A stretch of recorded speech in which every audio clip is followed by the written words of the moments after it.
네, 오늘 수요예배 여호수아 18장 말씀 나누면서 은혜 받기를 원합니다. 오늘 여호수아 18장 말씀을 우리가 이렇게 교독하면서 여러분 혹시 이렇게 뭐 의아한 거 없습니까? 이렇게 읽다 보니까 이게 뭐지? 뭐 이런 것들에 대한 생각을 혹시 하셨는지 모르겠는데 말씀 전하면서 그게 뭔지를 한번 찾아봅시다. 먼저 여러분에게 전할 것은 이 가나안 지역의 이 점령 어떤 과정이 일사불란하고 이게 계획적인 어떤 리더십, 여호수아의 리더십에 의해서 그게 완수된 게 아니라는 거예요. 가나안에 진격해서 우선 첫 번째는 우리가 예전으로 돌아간다면 모세는 왜 요단강 동편 땅만 점령하는 것을 봤을까? 그죠? 또 요단강 동편 땅이 점령된 후에 요단강 그 반대편 쪽에 있는 동편 아닌 쪽에 있는 땅들은 즉시적으로 땅 분배나 땅 점령이 이루어지지 않았다는 거예요. 그럼 왜 우리들이 생각할 때는 하나님께서 가나안 땅을 주셨는데 그 기업으로 주신 그 땅을 당연히 이스라엘인들이 하나님이 불기둥, 물기둥, 또 우박, 기타 등등으로 해가지고 하나님께서 다 이렇게 해주지 않았겠어? 라는 이렇게 생각을 하지만 사실은 그렇지 않다라는 거예요. 그 과정을 좀 깊숙이 쳐다보면 모세가 나이 먹어가지고 세상을 떠날 만큼의 시간도 필요했고 또 더욱이 여호수아도 지금 요단 동편만 다 했는데 그 7개의 부족이 7개의 지파가 땅이 나눠지기도 전인데 여호수아의 기력은 어떻게 대한 거예요? 이미 나이가 많이 들게 됐다는 거예요.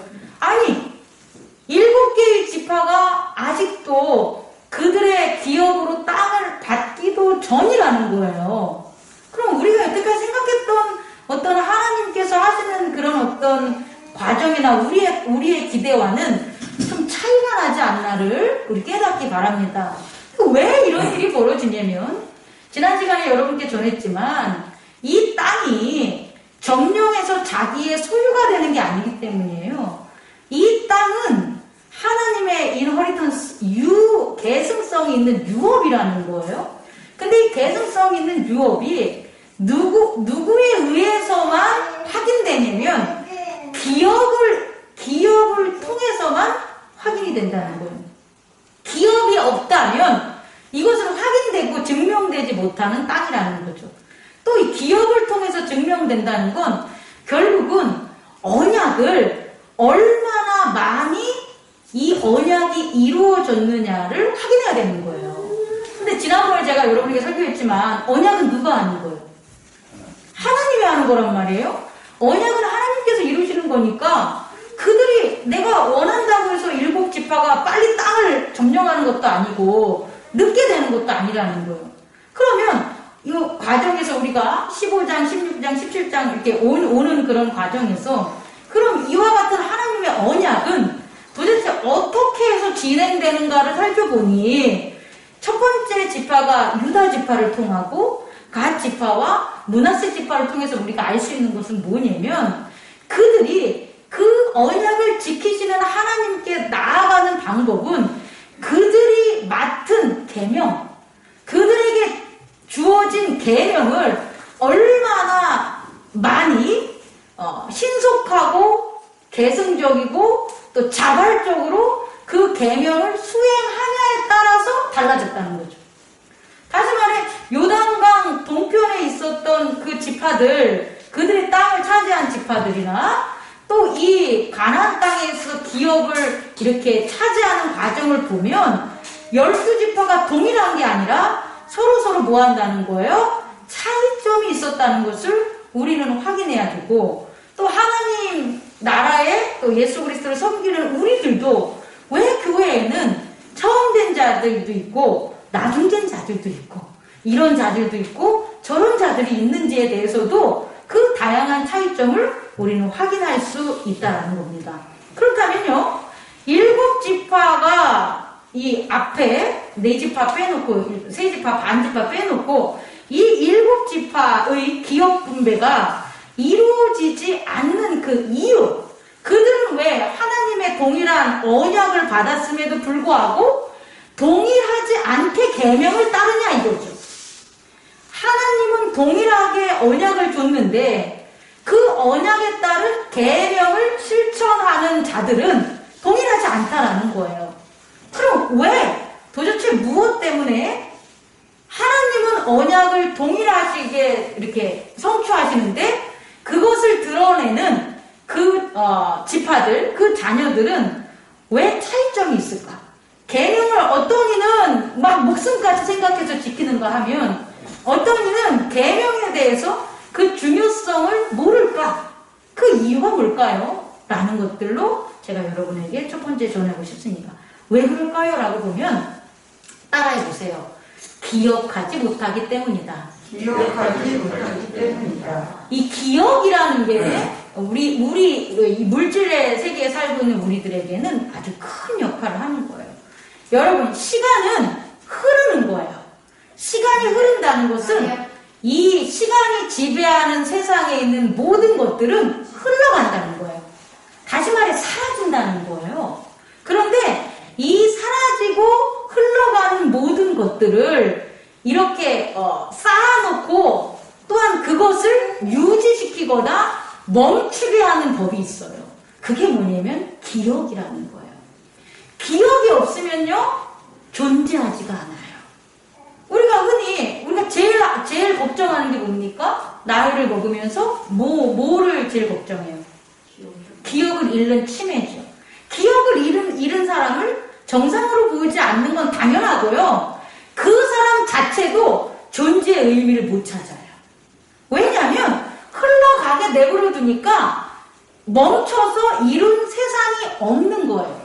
보고 듣고 나누는 세상이 없는 거예요. 그럼 존재하지 않는 거예요. 마찬가지로 이 기억이라는 게 또 어떤 중요성이 있냐면 우리가요 사랑이라는 것, 사랑의 반대를 뭐라고 그러는지 압니까? 잊혀짐이라고 하지 않습니까? 사랑의 반대가 잊혀짐이라는 것은 그 놀라운 사랑의 능력과 힘은 뭐 때문에 없어질 수 있는 거예요? 잊혀진다는 거예요. 기억에서 사라져요. 기억되지 않으면 그레이트한 것도 사라지게 되는 거예요. 없어지게 되는 거예요. 무너지게 된다는 거예요. 왕국이나 왕조들이 막 번성을 해가지고 정복사업을 합니다. 우수한 문화들을 세워요. 근데 그들이 하루아침에 적의 변방의 어떤 외적에 의해서 침략을 당해서 다 무너지는 경우가 있어요. 그럼 그들이 뭐가 없어졌기 때문이냐면 그 번성함과 그 힘과 그들이 그 나라를 세웠던 그 근본적인 이념들을 모았을 때, 정신들을 기억하지 못했을 때 무너지는 것을 볼 수가 있다는 거예요. 부모와 자녀의 관계나 모든 관계들에 있어서도 그 관계가 왕성하고 잘 되는 것은 기억됨이 있기 때문이에요. 기억되지 않았을 때 모든 것들이 불신하고 사라지는 것들이 있음을 우리는 깨달아야 돼요. 그렇다면 기억은 뭐냐 봤더니 정말 기록할 기자에 생각할 억자인데요. 기록할 기자는 말씀 언자에 몸 기자, 자기 기자예요. 다시 말해 말씀을 어디에다가 자기 자신에게 남겨놓는 게 기록이라고요. 그 기록을 다른 데다 하는 게 아니에요. 돌에다 기록을 하면 돌 훔쳐가면 없어지고 나무에다 기록하면 나무가 베어지면 끝나는 거예요. 그러면 기억되지 않아요. 그래서 기록이라는 것을 어디다 하는 거냐면 사실은 마음속에 기록하는 거예요. 서고 그런 어떤 왕실을 갖다 왕조실록을 기록하는 뭐 서기 이런 사람들도 사실은요 그 종이에다가 기록하는 게 아니라 먼저 누가 기록을 하는 거예요? 그것을 하는 사람의 마음속에 기록이 돼야 되는 거예요. 만약에 그것을 하는 사람의 마음에 기록이 되지 않으면 그걸 종이에다 옮겼을 때 왜곡이 되고 거짓이 될 수가 있다는 거예요. 기억이라는 것에 대한 기록은 누구에게 하는 거다? 나한테 하는 거예요. 그렇다면 우리는 이 이스라엘 그 일곱 지파는 그들이 기억하는 그 기록, 하나님의 언약의 기록을 어디다 안 했다는 거예요. 자기 자신에게 안 했다는 거예요. 하나님의 말씀을 자기 자신에게 기록해야 되는데 그걸 자기 자신에게 기록하지 않고 여호수아에게 기록한다든지 모세에게 기록한다든지 산에 세워진 돌판에 기록했기 때문에 그들은 기억하지 못하는 거예요. 두 번째는 뭐냐면요. 생각할 옥자인데요. 기억에 생각할 옥자는 마음 심자에다가 뜻 의자예요. 근데 이 뜻 의자를 다시 세고 나면 마음 심자, 소리 음자, 마음 심자예요. 다시 말해 이 생각할 옥자는 참 아주 대단히 아주 중요한 단어인데요. 마음 하나가 소리가 돼서 마음 하나와 이렇게 만난 거예요. 그게 생각이라는 거예요. 생각은 내가 하는 게 아니에요. 생각은요, 소리라는 걸 소리라는 것을 통해서 들어온 마음이 소리라는 것을 받은 마음과 뭐 하는 거예요? 하나가 돼서 머무는 게 생각이라는 거예요. 생각은 나 혼자 만드는 게 아니라 외부적인 영향으로 만들거나 외부적으로 들어오는 말들에 의해서 생각이 만들어지는 거예요. 고립된 상황에서는 생각을 하려도 잘 안 돼요. 새로운 생각들을 얘기하는 거예요. 이전의 생각들, 기억된 생각들은 계속하지 못해도 새로운 생각들을 만들어내지 못해요. 다시 말해 기억이라는 것은 뭐냐면 내가 하는 게 아니라는 거예요. 기억은 말씀을 내 안에 들어오는 것이고 그 말씀이 소리가 되어 내 마음과 하나가 되는 게 뭐가 되는 거예요? 기억이라는 거예요. 그 기억을 7지파 외에 요단 동쪽에 있는 그 땅을 차지한 자들은 그렇게 한 거예요. 뭐를? 하나님의 언약을. 그렇기 때문에 유다 지파는 남들 지파가 아무 없이 알고 그냥 널브러져 있을 때 내가 저 산지를 내게 주소서 그날에 당신이 내게 언약한 그곳입니다 라고 뭐 할 수 있었던 거예요? 얘기할 수 있었던 거예요. 여러분들도 마찬가지예요. 하나님의 말씀이 우리 안에 기억된다면 우리는 하나님께 나아갈 수 있는 거예요. 당신이 그렇게 언약하지 않으셨습니까? 예수 그리스도의 언약이 거기 있지 않습니까? 그러니까 그 산지를, 그 일을, 그 복음 전파를 저희가 하겠습니다 라는 평등성, 자발성, 계승성이 우리 안에 이루어지는데 기억을 하지 못하면 그게 이루어진다 못한다는 것을 우리는 깨달아야 됩니다. 그럼 있잖아요. 이 기억 때문에 두 번째로 어떤 일이 벌어졌냐? 7지파와 나머지 지파가 언약에 대한 인식에 차이가 발생하는 거예요. 다시 말해 기억하는 것에 따라서 언약을 어떻게 인식하느냐에 차이가 있다는 거예요. 기억을 못하면 언약에 대한 인식에 차이가 다름이 나오는데 그것은 개개인마다 다른 게 아니고요. 기억을 하냐 못하냐에 따라서 언약에 대한 인식성의 차이가 있는데 그것을 좀 여러분과 나누고자 합니다. 언약은 있잖아요. 기억을 하는 자들, 다시 말해 그 언약을 마음에 새겨서 하나님의 마음과 그의 마음이 하나가 된 기억을 하는 자들에게 있어서의 언약은 선제성이 있어요. 언약의 선제성이라고 해요. 뭐라고요? 언약의 선제성. 언약의 선제성은 뭐냐면 언약은 경험보다 먼저 된다라는 거예요. 경험. 다시 말해 그 땅을 정벌하기 전에 정벌했어 라는 것은 경험이 되는 거죠. 근데 언약은 그 땅을 정벌하기 전에 이미 어떻게 됐다는 거예요? 이루어졌다는 거예요. 그게 언약에 대한 기억을 가진 자들이라고요. 근데 역으로 말해서 언약에 대한 기억을 가지지 않는 자는 경험이 이 언약보다 먼저 되는 거예요. 내가 경험을 해야 이 언약을 하나님이 주셨지라고 하는 거예요. 경험을 한 후에 그 언약을 깨닫는 거예요. 여러분 이거 이해할 수 있겠습니까? 오늘 여호수아 18장을 보면요.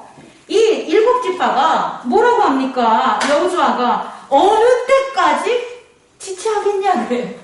니네들이 어느 때까지 지체하냐? 그럼 얘네들은 자기들의 언약을 기억하지 못하기 때문에 무엇을 해야 되는지 모르는 거예요, 여러분.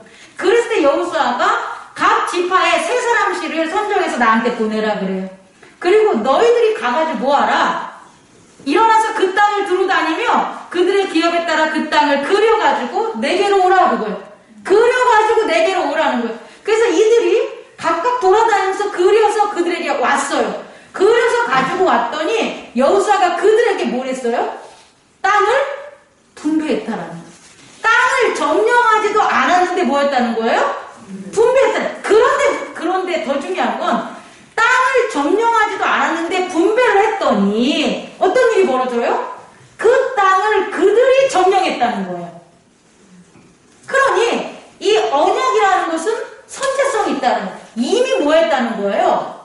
이루어졌다라는 거예요. 이미 그들에게 하나님이 주셔서 그들이 점령한 건데 그들이 언약을 기억하지 못해서 그들이 못한 거라는 거예요.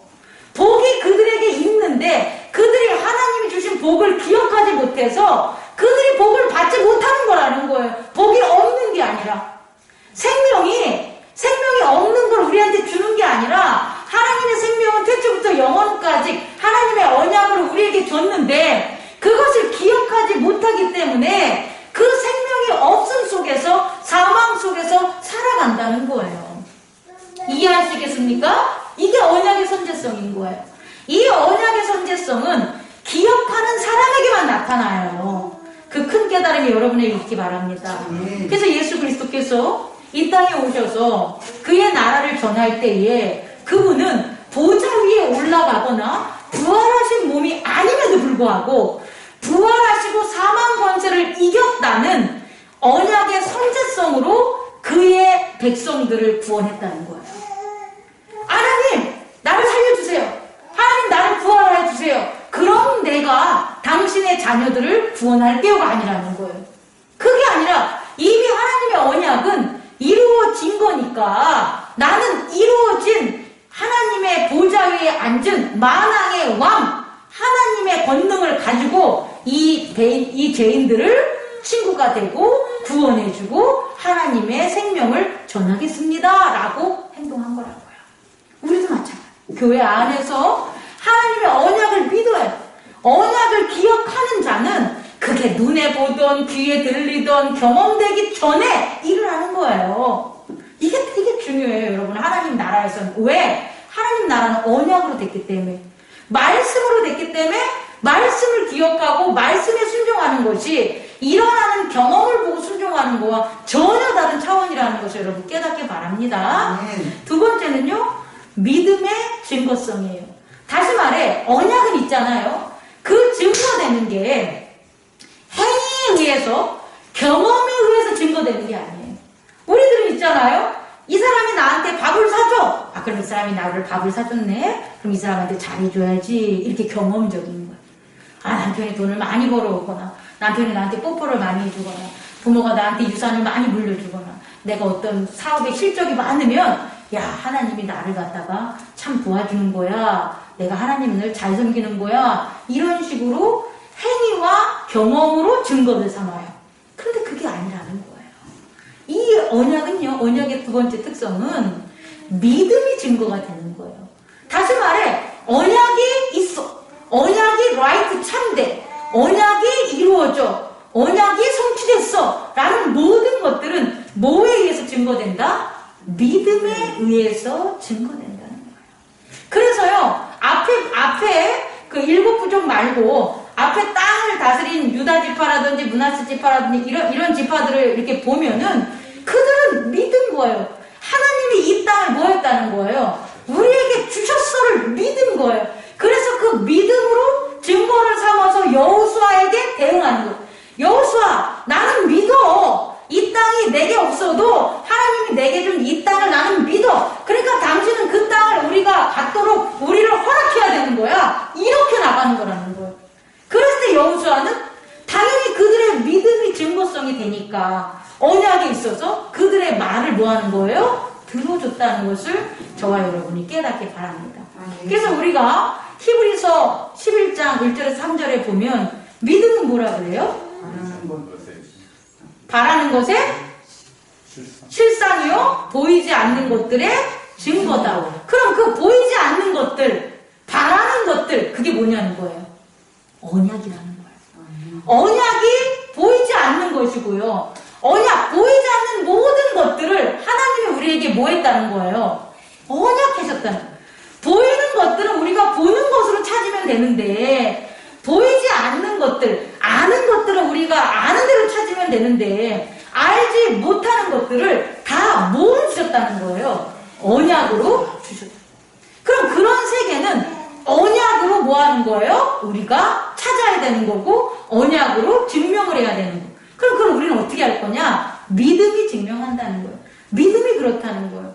믿음은 보이지 않는 것들을 뭐 하는 거예요? 증거할 수 있는 거고, 바라는 것들, 그 바라는 것들의 실제적인 삶들이 우리들에게 이미 뭐 하는 거예요? 주어진 거예요. 그래서 우리에게 뭐가 있다? 믿음이 있다고 말할 수 있는 겁니다. 여러분, 말씀을 마치려고 합니다. 그렇다면 목사님, 이 하나님께서 결국 우리에게 언약을 주시는 것, 그리고 하나님이 언약을 이루시고 계신 것들을 우리는 계명을 통하여 계명을 지킴으로 믿음으로 나아가야 되는데, 계명을 지키는 게 결국은 믿음을 증명하는 건데, 그 믿음을 어떻게 해야 됩니까? 라고 하면 오늘 마지막으로 되게 중요한 건데요. 언약의 세계는 아까 뭐라 그랬어요? 보이지 않는 실상 세계예요. 보이지 않는 것들이에요. 바라는 것들이에요. 그럼 이 세상일까요? 물질의 세상일까요? 아니죠. 그럼 그 물질의 세상이 아닌 언약의 세상이 우리를 통해서 어떻게 하는 거예요? 물질의 세상에 나타나는 거예요.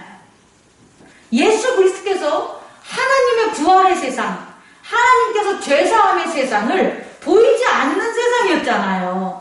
보이지 않았기 때문에 계속 그리고 살았던 거 아니에요? 근데 그 보이지 않는 그 죄사함의 세상과 부활의 세상, 그 보좌를 예수님 뭐인 거예요?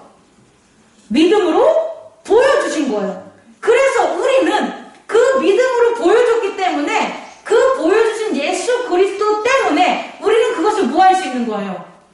볼 수 있는 거예요. 어떻게? 우리의 믿음이 없어도 그가 이루어놓은 거라는 거예요. 왜? 실상화됐으니까. 예수 그리스도가 하나님의 아들이야라는 역사적인 그 팩트에 대해서 우리 지금 현 2000년이 지난 지금 세대에 믿지 않는 자들도 뭐 한다는 거예요? 인정한다는 거예요. 예수 그리스도가 하나님의 아들이라는 것, 그에게 있어서 죄사함이 있었다는 것, 사랑했다는 것, 그들의 죄인들을 구원하시고 부활의 복음을 전했다는 게 이미 세상에 어떻게 된 거예요? 드러났다는 거예요, 여러분. 믿지 않는 사람들도 그걸 안다니까요. 그렇다면 우리가 하는 일이 뭐냐라고 봤더니, 믿음의 세계, 보이지 않는 그런 실상과 바라는 세계들을 어떻게 교회 안에서 뭐 하는 거예요? 나타나게 할 수 있다는 거예요. 교회 안으로 나타나게 하면 교회를 오고 가는 사람들이 그 세계를 교회에서 뭐 할 수 있다는 거예요? 볼 수 있다는 거예요. 성령이 역사하시는 세계, 하나님의 은혜가, 진리가 넘치는 세계, 그 세계가 이 교회 안에 우리를 통해서 나타날 수 있다는 거예요. 어떻게 해야 될 것인가? 예전에 한번 제가 카톡에 올렸는데 저는 이 문구가 너무 마음에 들어서 마지막으로 읽어드리면서 끝낼게요. 작은 일도 무시하지 않고 최선을 다해야 한다. 작은 일에도 최선을 다하면 정성스럽게 된다. 여기서 정성스럽다의 정자가 정할 정자예요. 쌀미자와 풀 정자. 정하고 깨끗하고, 그 다음에 성자가 이룰 성자인데 말씀 원자에다가 이룰 성자예요. 이게 무슨 뜻이냐면요, 정성이라는 것은 맑고 정결해서 말씀이 이루어진다는 거예요. 정성은 뭐냐면 하나님의 말씀이 이루어진다는 게 정성이에요. 뭐하면? 작은 일도 무시하지 않고 최선을 다하면. 10달란트, 5달란트, 2달란트, 1달란트. 그 모든 달란트는 다 틀려도 그 그들이 뭐 한다면? 작은 일에도 뭐 한다면? 무시하지 않고 최선을 다한다면 뭐가 나온다고요? 정성이 나온다는 거예요. 하나님의 말씀이 이루어지는 것들이 나온다는 거예요. 그러면 그 하나님의 말씀 정성스럽게 되면 그게 이제 어떻게 되는 거냐? 겉에 배어 나온다는 거예요. 우리 내면에 있는 정성이 만들어지면 그것이 겉으로 어떻게 된다고요? 배어 나온다는 거예요. 겉으로 배어 나오면 겉으로 드러나고 겉으로 드러나면 이내 밝아지고 밝아지면 남을 감동시키고 남을 감동시키면 이내 변화가 되고 변하면 생육된다. 그러니 오직 세상에서 지극히 정성을 다하는 사람만이 나와 세상을 변화시킬 수 있을 것이다. 이거 중용에서 나오는 거예요. 중용. 현빈이 얘기한 거예요. 그 왕으로 나왔을 때. 그럼 우리는 두 가지만 알면 돼요. 우린 세상을 변화시키는 게 제구별과 제사함이에요. 세상을 변화시키는 제구별과 제사함은 어디서 나오냐면 우리 안에 뭐가 만들어질 때 정성이 만들어져서 우리 안에 배어들고 그것이 나오고 그것이 나와서 밝아지고 감동을 주고 변화됐을 때 하나님의 나라가 나타나요. 그리고 그 일을 누가 하셨냐? 우리 주 예수 그리스도가 하셨고 지금도 하고 계시고 앞으로도 하고 계시는 거예요. 누가? 우리 마음에 예수 그리스도가 뭘 만들므로 말씀을 이루는 정성을 깨닫게 함을 여러분 잊지 말기 바랍니다. 네. 기도하겠습니다. 거룩하신 하나님 아버지, 우리는 언약의 세계에 살고